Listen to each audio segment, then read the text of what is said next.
అదే RTV app వార్తల్ని క్షణాల్లో చదివే అవకాశం ఉంటుంది. ఒక న్యూస్ పేపర్, ఒక టెలివిజన్ ఛానల్ మీ చేతుల్లో ఎప్పుడూ ఉంటాయి. ఈ కూటమి ప్రభుత్వంలో పాయకరపేట నియోజకవర్గం నుంచి భారీ మెజారిటీతో ఇటు జనసేన పార్టీ, అటు బీజేపీ పార్టీ మద్దతుతో తెలుగుదేశం పార్టీ ఎమ్మెల్యేగా వంగలపూడి అనిత గారు గెలుపొందారన్న సంగతి మనందరికీ తెలిసిందే. అయితే ఈ మధ్యకాలంలో కొన్ని రకాల వార్తలు హల్చల్ చేశాయి, మనందరికీ తెలుసు. మరి ఆమెకి పిఏగా ఉన్నటువంటి జగదీష్ అనే వ్యక్తి అనేకమైన ఇబ్బందులు, నియోజకవర్గ ప్రజలను ఇబ్బంది పెట్టడం, అధికారులను భయపెట్టడం, ఇట్లాంటివన్నీ జరిగాయి. వాస్తవానికి ఆవిడ గతం నుంచి కూడా రాజకీయ ప్రయాణం చేసినప్పుడు, ఒకప్పుడు అధికారంలో లేనప్పుడు కూడా కూటమి తరపున ఎన్నో పోరాటాలు, అందరినీ ఎదిరించి పోరాటం చేసిన నాయకురాలు వంగలపూడి అనిత గారు. ఆమె రాజకీయం కోసం తన కుటుంబాన్ని సైతం పక్కన పెట్టి ఎంతో త్యాగం చేసి కష్టపడ్డ మహిళా నాయకురాలు, ఎస్సీ కులానికి సంబంధించిన నాయకురాలు. అయినప్పటికీ కూడా తన పిల్లలకు కూడా రక్షణ లేని పరిస్థితుల్లో కూడా ఆమె ఎంతో ఎదిరించి నిలబడ్డ నాయకురాలు. అలాంటిది ఈరోజు సొంత కొడుకులో చూసుకున్న జగదీష్ అనే వ్యక్తి ఆశతో, డబ్బు వ్యామోహంతో ఈరోజు చేసిన తప్పులు, అది ఆవిడ మీద చుట్టుకోవడం అనేది బాధాకరం. అది తీవ్రంగా ఖండిస్తున్నాం. అందుకే తన ఇంట్లో సొంత కొడుకు తప్పు చేసినా సరే ఈ విధంగానే ఆవిడ రియాక్ట్ అవుతుంది. కూటమి ప్రభుత్వానికి మచ్చ తీసుకొచ్చే కార్యక్రమాలు ఎవరు చేసినా సరే చాలా సీరియస్ గా రియాక్ట్ అవుతానని చెప్పి ఆవిడ చెప్పడం కూడా చాలా సంతోషం. అందుకే జగదీష్ గారిని సస్పెండ్ చేయడం జరిగింది.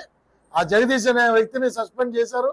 సో ఖచ్చితంగా పాయకరపేట నియోజకవర్గంలో అనేక అభివృద్ధి కార్యక్రమాలకి పునాది వేయడం కోసం ఆవిడ చాలా కష్టపడుతున్నారు. ఇటు ముఖ్యమంత్రి చంద్రబాబు నాయుడు గారితో, అలాగే ఉప ముఖ్యమంత్రి పవన్ కళ్యాణ్ గారితో కూడా చర్చింపులు జరిపి అనేకమైన కంపెనీలని నక్కపల్లి ప్రాంతంలో తీసుకురావడం కోసం చర్చింపులు జరిపారు. ఆ విధంగా ప్రభుత్వం కూడా సుముఖత చూపించి రేపు 8వ తేదీన ప్రధానమంత్రి నరేంద్ర మోడీ గారు మరి విశాఖపట్నం వస్తున్నారు.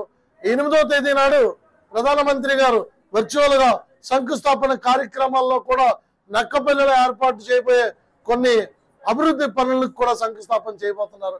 కనుక దీని నిమిత్తమే ఈరోజు మరి ఈ కూటమి ప్రభుత్వం మొత్తం కూడా కదిలి వస్తుంది.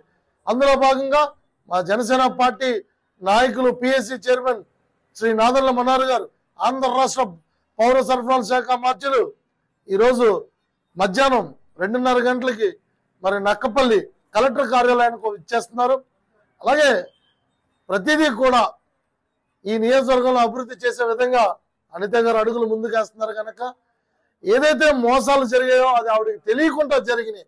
దీన్ని కొంతమంది రాజకీయ నాయకులు ఏదో విధంగా కూటమి ప్రభుత్వాన్ని తప్పు పట్టాలని చెప్పి ఆలోచన చేస్తున్నారు. అది తప్పు. ఖచ్చితంగా జనసేన పార్టీ ఏదైతే ఎక్కడైనా తప్పు జరిగితే జనసేన పార్టీ అధ్యక్షులు పవన్ కళ్యాణ్ గారు స్వయంగా ఖండించే వ్యక్తి. ఏ చిన్న లోపం ఉన్నా సరే కూటమి ప్రభుత్వంలో ఆయన ఖండిస్తారు. అలాంటి నాయకత్వంలో మేమంతా ఉన్నాం. మరి కూటమి ప్రభుత్వంలో ఎటువంటి తప్పు జరిగినా సరే సహించేది లేదని చెప్పి చంద్రబాబు నాయుడు గారు కూడా చెప్తా ఉన్నారు.